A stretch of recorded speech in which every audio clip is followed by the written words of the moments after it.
Alors, ce qu'il faut retenir, c'est que nous sommes confrontés, comme acteurs dans le système de santé, à un défi d'adaptation. C'est-à-dire que les besoins évoluent et ils évoluent plus rapidement que notre capacité de s'ajuster à ces besoins. Et on a toutes sortes de manifestations d'un déséquilibre. Alors, comment résoudre ces tensions, ces déséquilibres? Bien, il y a des savoirs de gestion, des savoirs de gouvernance qui viennent des disciplines, en fait, qui n'appartenaient pas à la clinique dans le passé et qu'il faut utiliser, en fait, dont il faut mobiliser les savoirs pour réussir à faire des choses que les cliniciens n'avaient pas à faire avant, quand on était en train de prendre soin de notre malade, notre patient, individuellement dans le colloque singulier. Donc, comment amener les organisations, les systèmes complexes à apprendre à mieux répondre à ces besoins importants qui sont en évolution rapide. Et je proposerai en grand message qu'on a besoin de conjuguer 3 grands leaderships.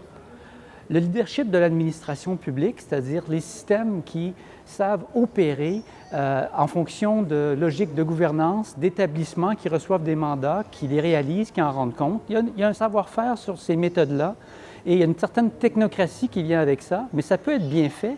Et il y a partout, on a besoin d'apprendre à exceller là-dedans. Le deuxième grand leadership, c'est un leadership que je qualifierais de clinico-administratif.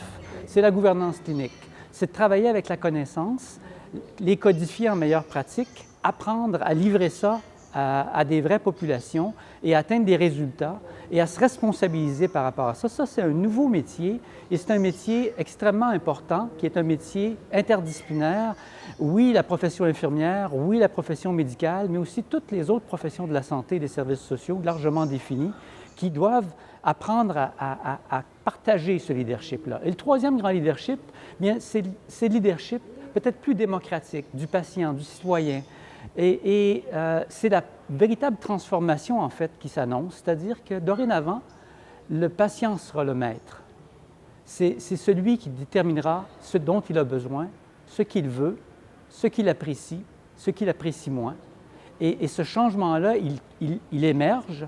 Il va falloir qu'on l'accompagne et je crois que là-dessus, il y a un très, très beau défi pour la profession infirmière et c'est ce que je partagerai comme message à toute l'audience aujourd'hui. Merci beaucoup.